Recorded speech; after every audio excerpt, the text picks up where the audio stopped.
Good evening, I'm Ces Oreña-Drilon. I'm Pauline Verzosa. And I'm Shawn Yao. The big stories tonight. Vice President Sara Duterte believes the International Criminal Court is biased and cannot be trusted. That's as her still detained father fails yet again to get a legal break from the foreign tribunal. And legal interpretations on the impeachment complaint against President Bongbong Marcos are in steady stream. Conversations now go as far as the worst-case scenario of constitutional and political crisis should the ouster come to pass. And concerns are rising over the possibility of a Nipah virus outbreak here in the Philippines. But health experts stress there is no cause for alarm yet. Kung na-prejudge na nila ang kaso ni Rodrigo Duterte, na-prejudge na po nato ang ICC as a biased political court, no? Dili siya court of justice. Di na tamusaligan ng ICC. Uy, maghuna-huna na lang siguro ta sa karon ba sa edad ni PRD is about to turn 81 puhon-puhon. Yes. Wala ang Ginoo. Ang huna-hunaon na lang nato, no, kung unsa ang makahatag og moral support sa iya. After consecutive negative outcomes on appeals pertaining to the case of former President Rodrigo Duterte, should his defense team get the boot? This was one of the questions asked Vice President Sara Duterte, now in The Hague to visit her father. The VP's reply, this is something yet to be discussed. Oo nga, sinabi ko pala, no, na itatanong ko yan kanina. Nakalimutan ko siya. Sorry, I will ask that question tomorrow of former President Duterte. I forgot that question. Vice President Duterte also had a lot to say about the recent setback in her father's case. Last Monday, the ICC pretrial chamber rejected the defense's request for an indefinite adjournment of the proceedings. That's over Mr. Duterte's alleged cognitive impairment. The chamber ruled that the former president is fit to take part in the pretrial proceedings of his crimes against humanity case. The vice president criticized the ICC, accusing it of being a biased political court. Kung na-prejudge na nila ang kaso ni Rodrigo Duterte, na-prejudge na po nato ang ICC as a biased political court, no? Dili siya court of justice. Assume na lang nato na ilahagi ng ikulong. Maumagid na ilahang clearly, maumagid na clearly dinha magid padulong ang ilahang mga actions. Di na tamusaligan ng ICC. Uy, ang huna-hunaon na lang nato, no, kung unsa ang makahatag og moral support sa iya. Meanwhile, preparations of the ICC are underway for Duterte's case. The court has admitted 29 alleged victims of the Duterte drug war to stand as witnesses in the trial. They will be represented by ICC-accredited lawyers Joel Butuyan, Gilbert Andres, and another attorney endorsed by the Office of the Public Counsel for Victims. Andres, however, clarified that the said witnesses will not take part in former President Duterte's confirmation of charges hearing that starts on February 23. Based dun sa mga naging practice po sa pre-trial proceedings, very rare po na merong live in-person na witnesses. Now, kung meron man pong witness, it's through the witness statements po. May mga sworn affidavits naman at meron naman pong mga disclosure na binigay po ang prosecution sa kung anong mga ebidensya ang gagamitin sa confirmation of charges. So wag po natin i-expect na meron pong taong magsasalita po doon bilang witness, bagkus po magsasalita sila through their sworn affidavits po. Meanwhile, there was an event in Malacanang this morning that President Bongbong Marcos skipped again. The president was supposed to lead the Pagpupugay 2025 Parangal sa mga lingkod bayan, an event honoring outstanding government personnel. Executive Secretary Ralph Recto stood in for the president, whom he said needs time off after being diagnosed with diverticulitis. Recto says he can relate since he had the very same illness before. Well, it's only natural for the doctors to tell him to take a week rest. And I think in the next few weeks, the President will be fully recovered. Konting pahinga lang. Just like any other normal individual. I'm sure pag kayo pumunta sa doktor at masakit ang sa inyo, sasabihin sa inyo, mag-rest din kayo ng 1 week. And to prove that President Marcos is working, albeit privately, Malacanang released photos of him leading the official oath of office of PNP Chief Jose Melencio Nartates Jr. Nartates was officially awarded the 4-star rank today, formally replacing dismissed PNP Chief and now MMDA General Manager Nicolas Torre III. Meantime, a message circulated from an unknown Viber number today saying the president developed a cyst. The growth was supposedly a result of the chief executive's illegal drug use. Palace Press Officer Undersecretary Claire Castro immediately dismissed this, saying the message's source cannot be independently verified and therefore cannot be trusted. Malacanang spokesperson also does not see the need to issue a medical bulletin on Marcos's condition. Sa ating pagkakaalam po, pagka naglabas ng medical bulletin, dapat si serious illness. Kung sinabi ng Pangulo na hindi to life-threatening, so ba't kailanganin po sa ngayon ang medical treatment? Medical bulletin. Samantalang kami naman po ay nagpo-provide sa inyo kung anong ang kalagayan ng kalusugan ng Pangulo. The President and the Vice President in the headlines, and both are being threatened with ouster via the legislature. A constitutional law expert says a recent Supreme Court ruling affects how the one-year bar on impeachment complaints is counted.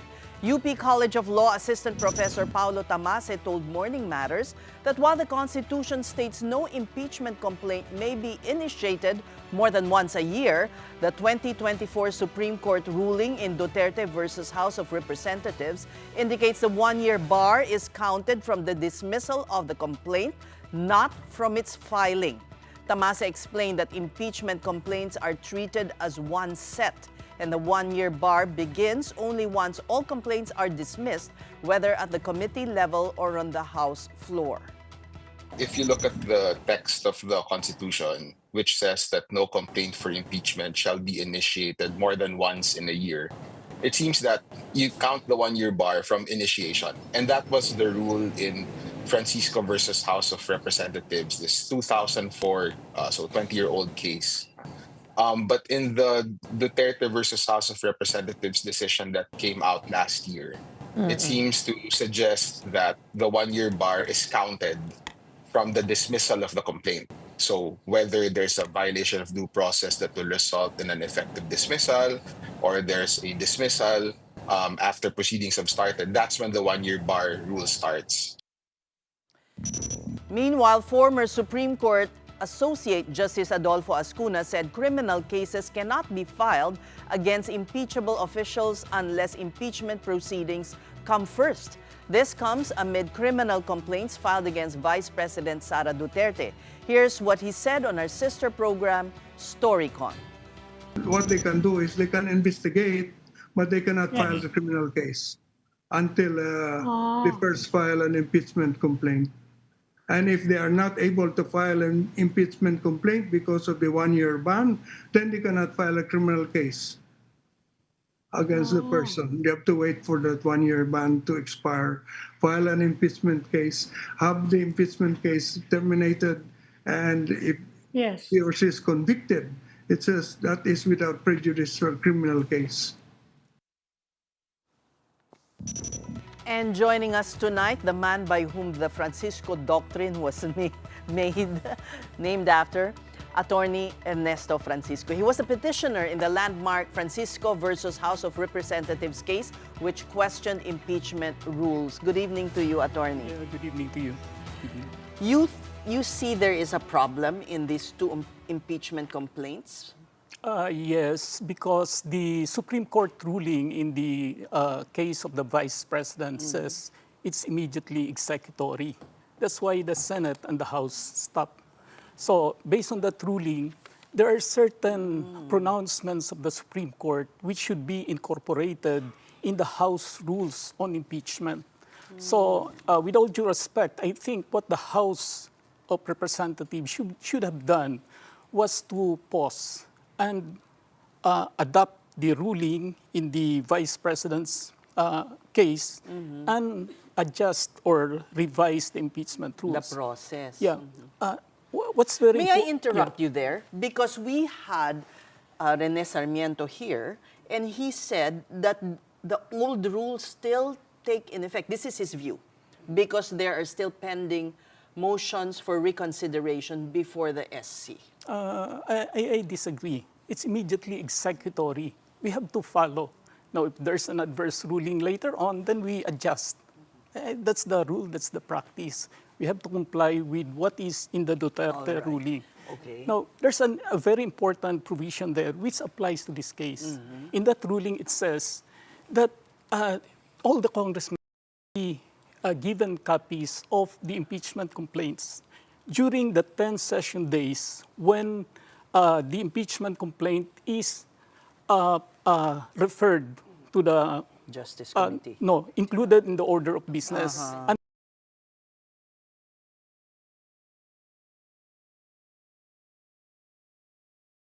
or it's referred to the committee.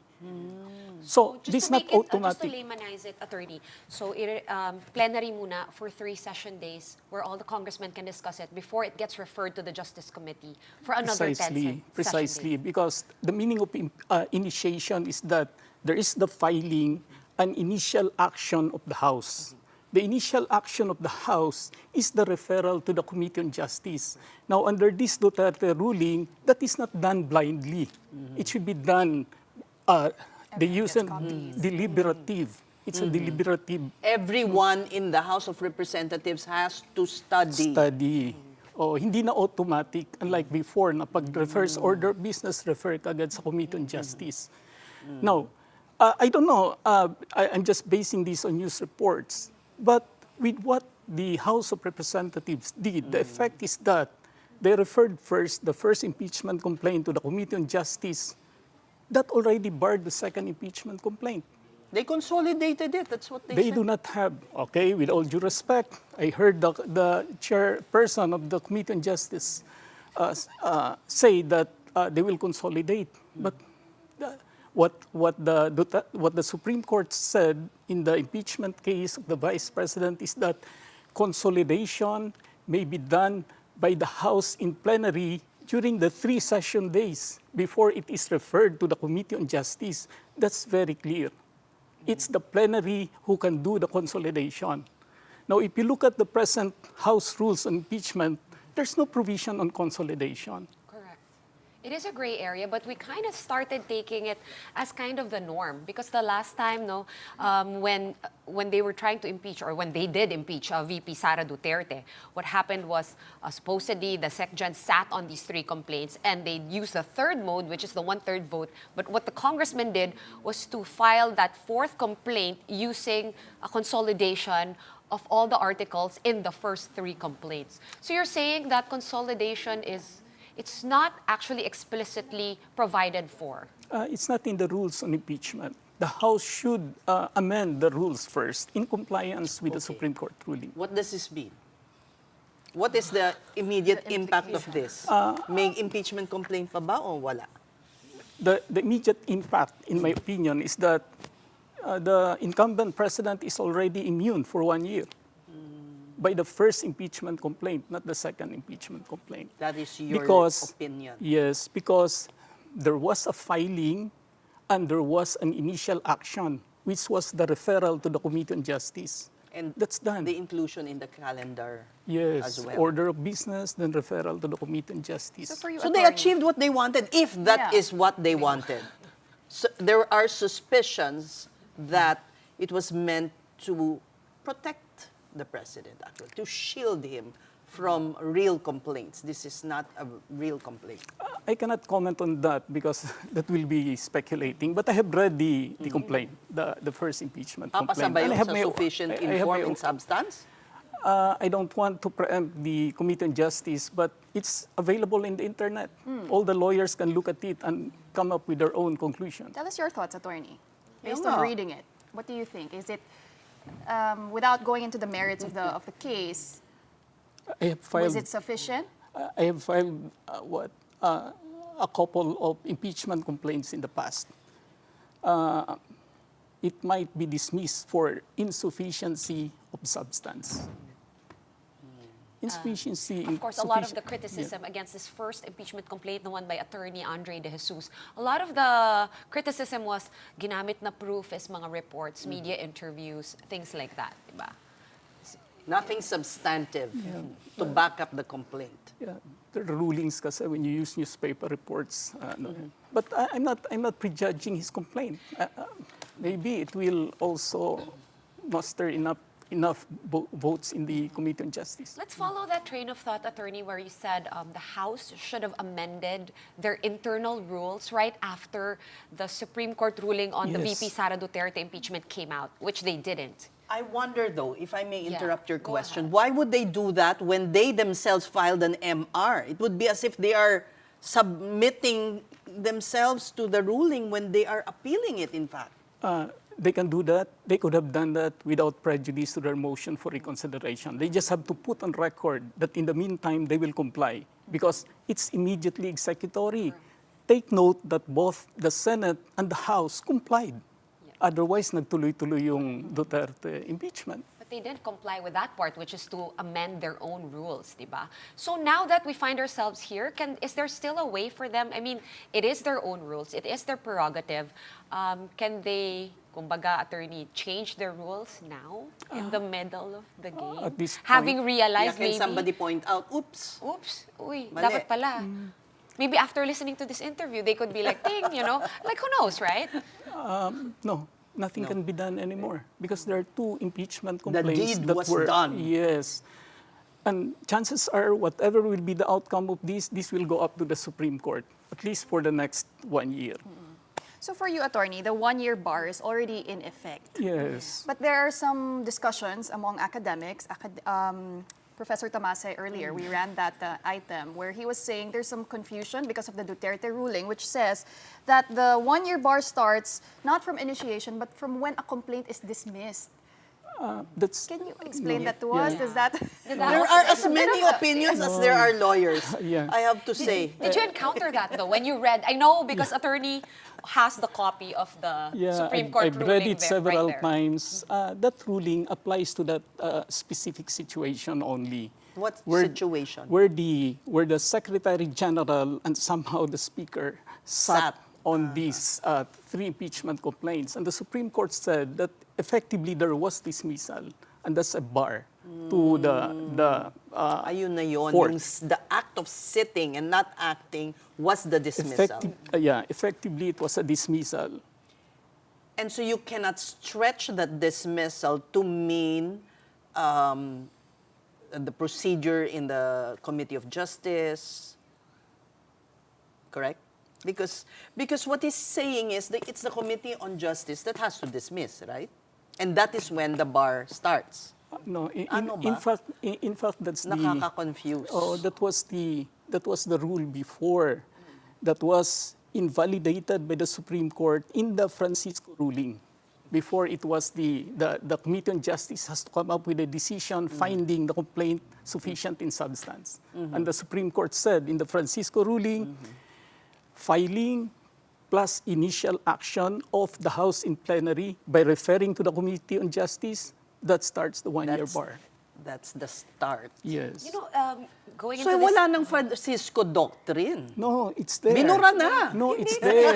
In fact, Hindi, because the new ruling on the Duterte impeachment is different. no, it modified just a little, the Francisco ruling, Wala na which kayo sa history applies, books. which applies to the first mode of impeachment. Impeachment filed by a citizen, endorsed by a member of Congress, or by a member of Congress himself. Now, that ruling, the Duterte ruling, is more on the second mode.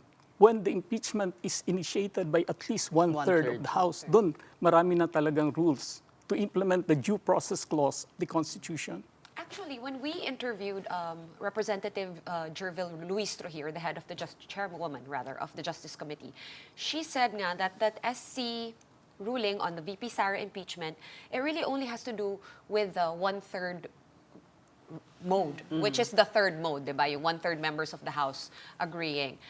So now you're saying that actually na-tweak din yung ibang modes Yes. in that Supreme Court ruling. Yes, a careful reading of that ruling will show that they have to amend the rules with respect to the first mode. And it's very important nga eh, yung three-session Exactly days. why it amends in a way the Francisco Doctrine, because the referral to the Justice Committee doesn't happen immediately. It has to be deliberated upon yes. in plenary Yes. by the members of the House of Congress. So it studied. does amend. Yes, in a way, in a good way. In a good way? Yes, because they have to deliberate, they have to study Because I think before they what act. happened, Sas, before was hindi daw nabigyan, yun yung complaint ng iba, hindi nabigyan ng time yung mga members, yeah. tapos Basta pumirma pumirma na na lang lang. agad. So I think maybe that's what they were trying to fix. That's the same question here. When they referred it to the Committee on Justice, May was nakakita ba? everyone given a copy of the two complaints? But in the old days, that was not done. Precisely, automatic. But, okay, if you are really, because the idea here is you want accountability of our officials, highest officials of the land, it's making it more difficult to exact accountability. Yeah, it is incumbent upon the members of the House of Representatives to study an impeachment complaint filed before it and included in the order of business. They have the 10 session days when it's there in the order of business and 3 session days before it's referred. Ang problema dito, kailangang pag-aralan. Hindi dahil sa politika, referred ka agad. I remember last year, Attorney, when we also spoke to you about the impeachment of Vice President Sara, you really underscored the importance of due process, because while the impeachment process is a sui generis, a class of its own, on its own, importante pa rin yung constitutional right to due process of the accused. So for this case of President Bongbong Marcos, will he be given a chance to file his counter affidavits, to defend his side, now that the first complaint is in effect in the Justice Committee? Yes. Once, first, the Justice Committee should find the complaint sufficient in form. Then it has to find it sufficient in substance. When it does, then hearing where due process will be accorded the President. If the Justice Committee does not disregard that second complaint, because right now their mindset, Attorney, is to consolidate the two, right? And a lot of lawyers are saying na mas matatas talaga yung pangalawa, the one from the Makabayan block, like it's more solid in terms of attachments and appendices, mas kompleto siya. Could that still go through, the second complaint? I know you're saying that we were talking about the first one bars the second one, but if the House chooses to overlook that little thing and continue to consolidate, is that still possible? Yeah, then we will have several petitions in the Supreme Court Will you questioning that. Will you be going to the Supreme Court? No. I'll just watch by the side. Attorney, February 6th, the one-year bar rule for the impeachment complaint against the Vice President expires. So meaning, posibleng magkaroon, and there are already talks that there could be people filing, groups filing. What is the implication of having 2 impeachment complaints of the highest officials of the land? And in terms of hierarchy, ano ba, may uunahin ba yung House of Representatives doon? There's no such rule.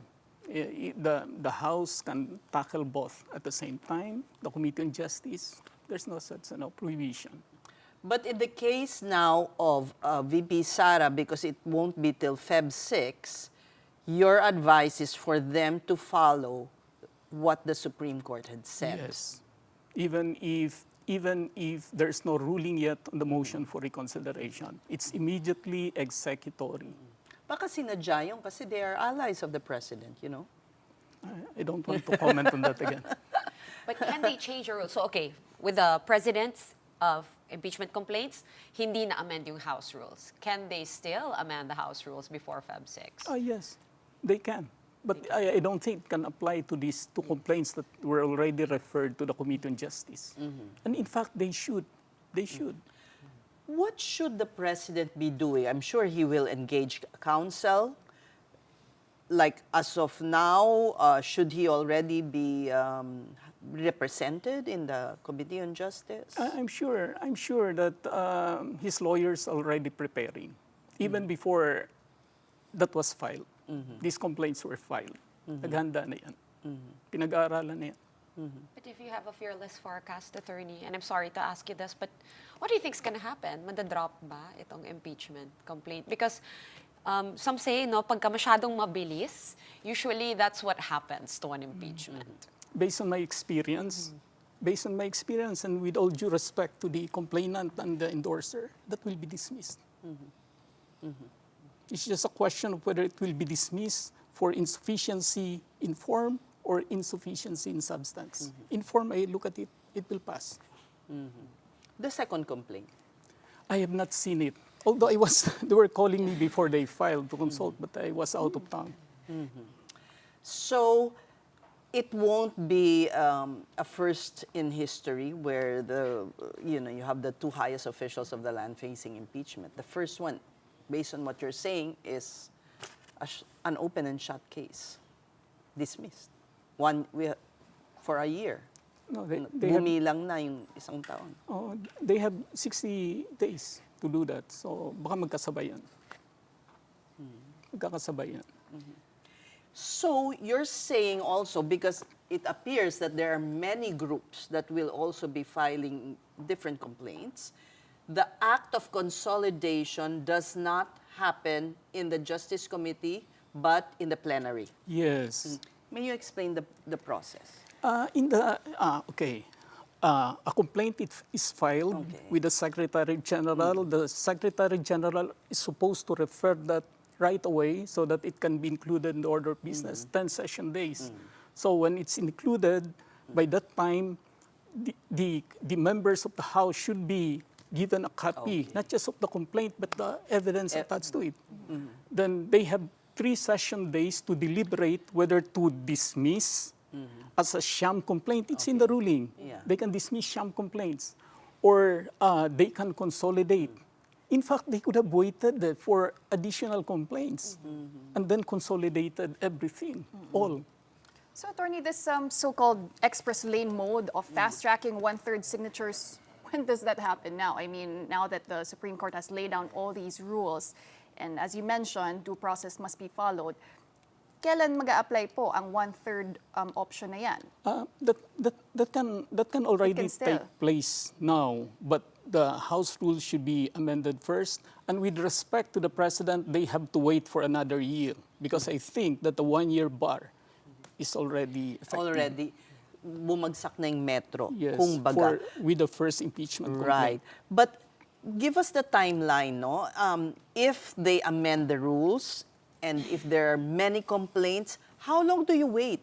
And when, I mean, you don't know how many complaints you'll be receiving, right? So how is the timeline there in the House of Representatives? It's also incumbent upon those wanting to file to prepare and file right away. Because once they filed, and the Secretary General, not the person but the office, is supposed to accept it right away and refer it to the Speaker for inclusion in the order of business. So that's 10 session days, then 3 session days to deliberate, dismiss, consolidate, then refer. So if that warranted. puts pressure on other filers to hurry up and file. That should be the case. So mali rin yung ginawa nila when the Secretary General, the person, was abroad and did not accept the other complaints. That was wrong. So you believe That it's was really wrong. ministerial. That's Yeah. that's pretty easy to understand too. And it's in the rules, filed with the office of the Secretary General. So that could be questioned as well with the Supreme Court. Well, yes. But it's a small thing, I suppose, in the grand scheme of things. But if they were to amend, if they were to call you right now and say, Attorney Francisco, what should we amend sa House rules? Ano yung dapat naming unahin? What would be like maybe the top 3 changes that you would make stat to the House rules? They have to amend everything. They have to read. They have to study the Duterte ruling thoroughly, carefully, and just adopt what's there. No, starting with the furnishing the Congress, all the members of the House with copies of the complaint once it's placed in the order of business, mandating that there should be deliberation and not express lane referral to the Committee on Justice. During your time, was it 2004, no? 2000, yeah. When it was Davide who was the subject of the impeachment complaint, how long did the Supreme Court decide? Why is the Supreme Court taking its sweet time, deciding on I think there are 6 motions for reconsideration before the Supreme Court? It was, Natagalan ba? no, hindi naman. Just a few months. I don't know if, the reason for why no resolution has come out yet, but for all we know, it will come out before Anytime February 6. Baka nga nandyan na eh. Baka may nakita ka na. Wala pa naman. Wala pa naman. And in closing, what does this all say, this hullabaloo over, procedures, say about us when we demand accountability of our top officials, of impeachable officers? Yeah, we should start with our elected officials in the House. They should do their duty. They should be loyal to the Constitution, follow whatever rulings are there with respect to impeachment. Ganun lang kasimple. Pag-aralan, when there's a complaint, really study, and guided by their conscience, do the right act. Of course, impeachment is a political process, but when we're talking of accountability, it's the welfare of the people which should come first. Diba? The duty to the people, not to the political leaders. We thank you so much for your insights. That was Attorney Ernesto Francisco. Thank you, sir. We're just going to take a quick break, but coming up, no truce in the word war that has already taken on a life of its own. After criticizing Filipino senators, Chinese diplomats once again zero in on the spokesperson of the Philippine Coast Guard. That story and more are still ahead. Keep it here on One News.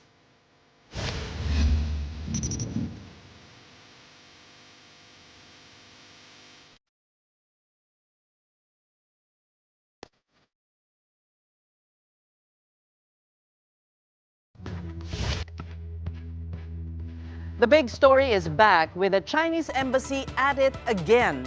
Its spokesperson, Chi Lingpeng, issued a lengthy statement that targeted PCG spokesman for the West Philippine Sea, Commodore J. Tariela. Chi also responded to remarks from the Senate, though he refrained from naming senators. For the most part of his statement, Chi accused Tariela of smearing Beijing multiple times, citing the PCG official's 195 social media posts uploaded in 2025 alone. Chi likewise highlighted the presentation of Tariela on January 14 using cartoonish images of what looked like President Xi Jinping. He said the PCG spokesman made a, quote, serious infringement on political dignity that crossed a diplomatic red line. Spokesman also seemed to respond to the Senate's latest move by saying, and we quote, those who think they can pressure China through statements, resolutions, or endless complaints underestimate us. That approach simply does not work. Recall that several senators criticized Chinese diplomats over verbal attacks. A few senators even floated the idea of replacing the Chinese ambassador and declaring his deputy spokesperson persona non grata. Now back to Xi. He ended his latest statement with a promise that he and his deputy spokesperson, Wei Guo, will remain closely engaged with individuals or groups they believe are attacking China. His quote, they are free to attack. We are just as free to respond. Meantime, the Philippines is currently hosting its first major meeting as chair of the ASEAN, or Association of Southeast Asian Nations. The two-day ASEAN Foreign Ministers Retreat, chaired by Foreign Affairs Secretary Maria Teresa Lazaro, will culminate tomorrow, January 29. During the meeting, diplomats will discuss the Philippine-ASEAN chairmanship priorities and deliverables. Also on the agenda, among others, are closed-door discussions on the Code of Conduct in the South China Sea. The first meeting will be an informal consultation on the 5-point consensus. The second day is the retreat proper, where the foreign ministers will discuss the Philippine-ASEAN chairship priorities and deliverables. Regarding the COC discussions, yes, certainly it will take place. But as to the details about the date or even the venue, it's I don't have that information because I understand it's a confidential meeting. So it will be the ASEAN plus China. Yes, definitely.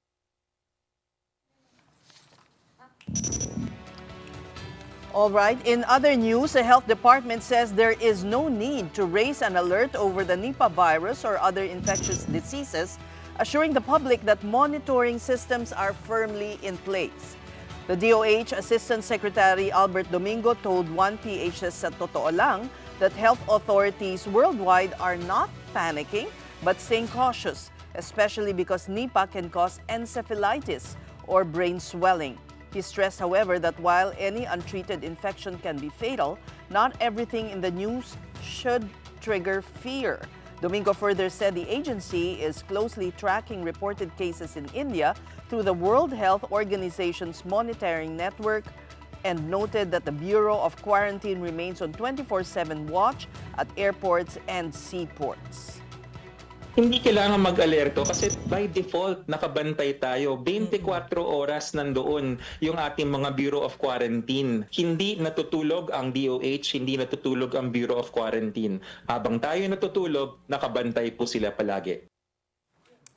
Meanwhile, infectious disease expert Dr. Ronjin Solante in our sister program Afternoon Delight acknowledged Nipah's high fatality rate but echoed that there is no cause for panic. He also laid out key points on how the virus can be contained. Our government is also monitoring the event, and I think there are already measures that when this infection will be, sana hindi naman darating dito, the lessons we learned from COVID, making hospitals and other institutions be prepared for any outbreak or epidemic. Importante pa rin dito, the early diagnosis, early management will be very crucial for people that are vulnerable, vulnerable population, yung mga matanda, may mga comorbidities, or yung mga bata. All right, now at this point, let's shift to sports and head on over to the Rizal Memorial Sports Complex in Manila, where Pinay tennis star Alex Eala has already breezed through the quarterfinals of the WTA 125 Philippine Women's Open. And as expected, Alex once again played before a sold-out crowd on day 3 of the matches. And tonight, we're gonna get to know more with our mobile journalist, Ivan Tarinque, who is there covering all the action. Ivan, how's the situation over there?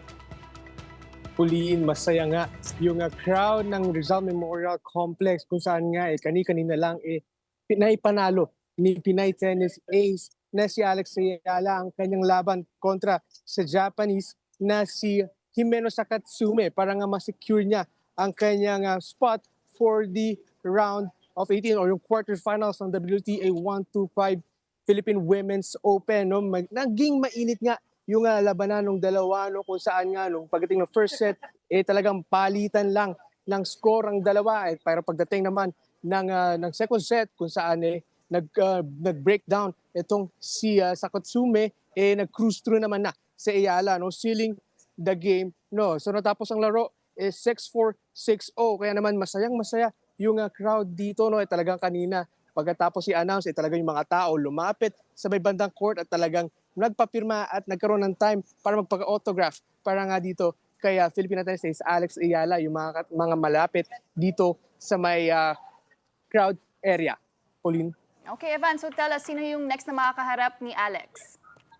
Pauline, kanina nga umaga nag-qualify na nga ang Colombian na si Camila Osorio. So medyo medyo halos same sila ng playing style nitong ni Alex Eala. Kanina nakita natin yung style ni Alex na gusto niyang umatake ng umatak. So ganun din yung playing style nitong ni Osorio. So makita natin kung paano mag-workout itong laban nila tomorrow, and yung naka-schedule nga sila for tomorrow is not before 7 p.m. And we are expecting na naman na isa na namang sold-out crowd yung aabangan dito nga sa loob ng Rizal Memorial Complex. Pauline? So, Evan, does that mean wala nang mabibiling tickets for that match? Pauline, so far, may mga tickets pa rin naman na mabibili through online or kahit nga dito sa entrance ng complex. Pero syempre, agahan na natin bumili ng tickets para nga ma-secure yung ating seat dito nga sa loob ng center court. Pero paalala nga rin doon sa mga kapatid nating manonood dito may mga decorum na sinusunod ang mga tao at mga spectators, no? Unang-una pwedeng mag-cellphone, pwedeng mag-picture, pero syempre dapat naka-off yung mga flashes ng ating mga camera, at syempre dapat pag na-ongoing yung rally ng laro, quiet muna, pero pwede naman mag-cheer after matapos yung rally na iyan. Pauline? Sanay kasi tayo, Ivan, na nag-cheer lagi, no? And supporting all our athletes. Pero for tennis, kailangan compose tayo. But all the best to Alex Eala in her next match. Thank you very much for that report. That was mobile journalist Ivan Tarinque. And we are going to pause for a very quick break. But when we return, colleagues are not done yet with Cavite Congressman Kiko Barzaga. They want more sanctions against the already suspended lawmaker. We have the details next. Keep it here on One News.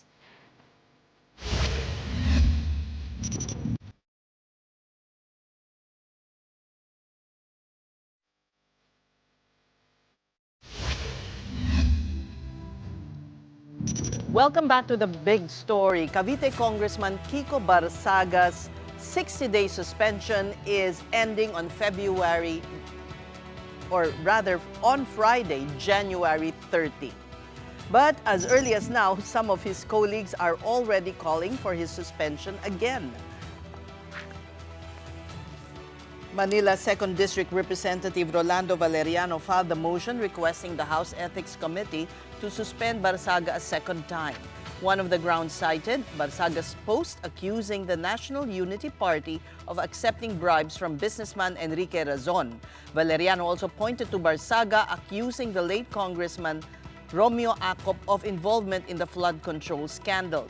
House Ethics Committee Chair J.C. Congressman Barzaga has continued his defiance. Kaya ako pinakikiusap dito sa Kongreso na ito na patawan muli ng another suspension si Congressman Barzaga para maturuan ng tamang aral yung batang yan.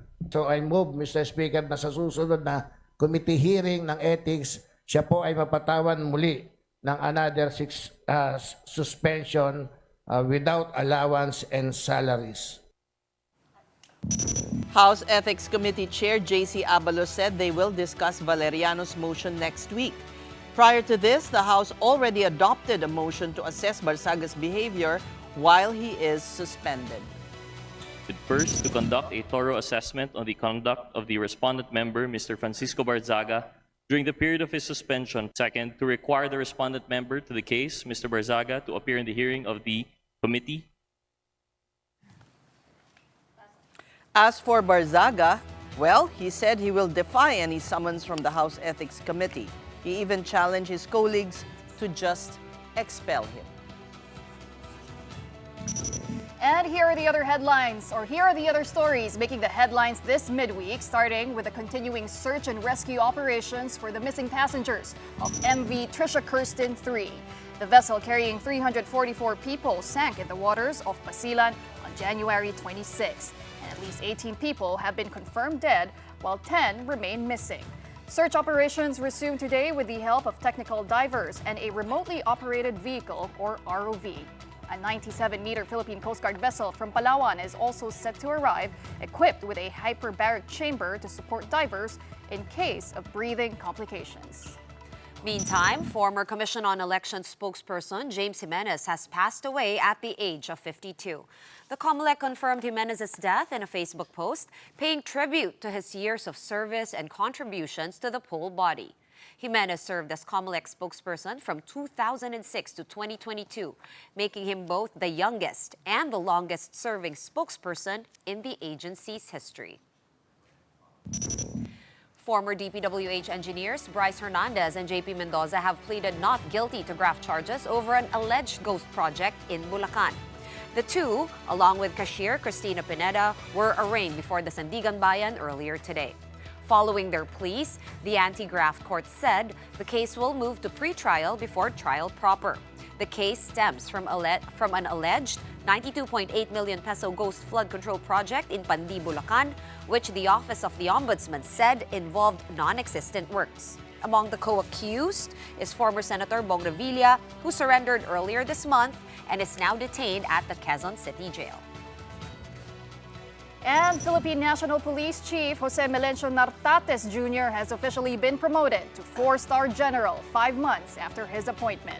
President Bongbong Marcos led the oath-taking and donning of ranks ceremony at Malacanang, attended by Nartates' family.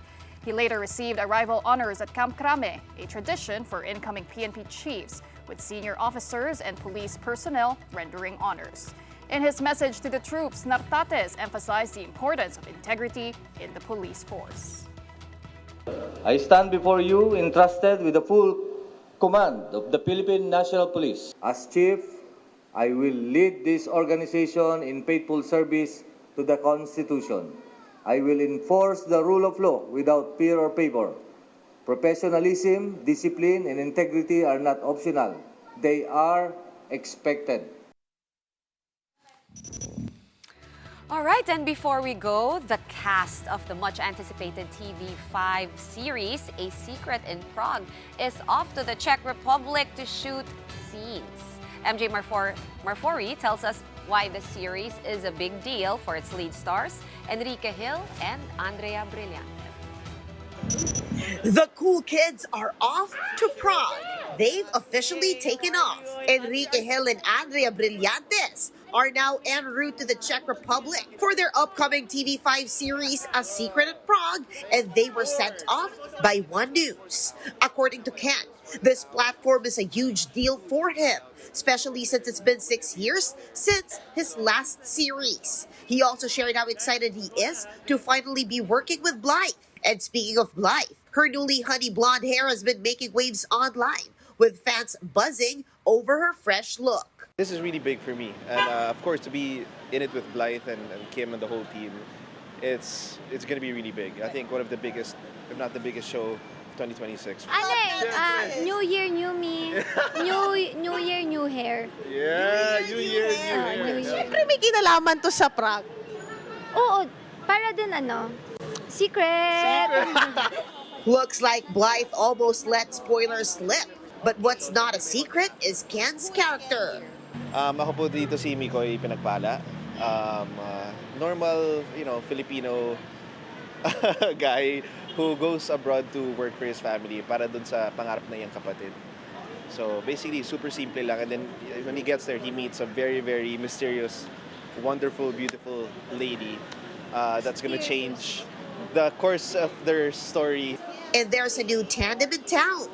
Joining the cast are Kim Domingo and Cedric Juan, both making their much-anticipated return to television. They play partners in crime, Special Agent Alex and Agent Shano in A Secret in Prague. Kami dito yung talagang lagi magkasama. So mag-partner kami dito. And meron din kaming, kumbaga, yun nga, kagaya ng sabi ko kanina, may story din kami na dalawa. So yun yung dapat nilang abangan. But sabi ko nga, hindi siya basta action lang. So may kasamang, alam mo na, comedy din. Now you're gonna do comedy? Para sa akin, yun yung pinakamahirap na genre ng acting. Pero why not? I love challenges.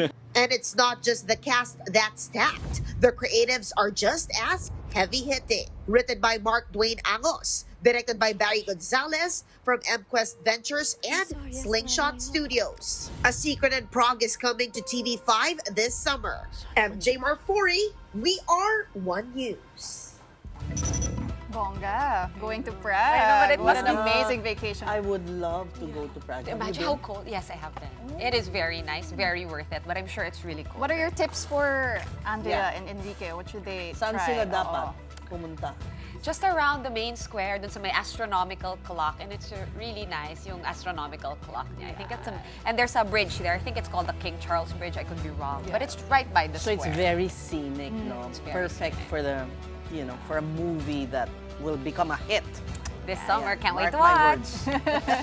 And that will do it for us here on The Big Story this last Wednesday of January. Thank you so much for watching. Tinuloy mo talaga. Countdown ko yan. We are back here tomorrow, the last Thursday of January at 8 p.m. and we will see you then. Kapatid, we are One News, all sides, all the time. Have a good night.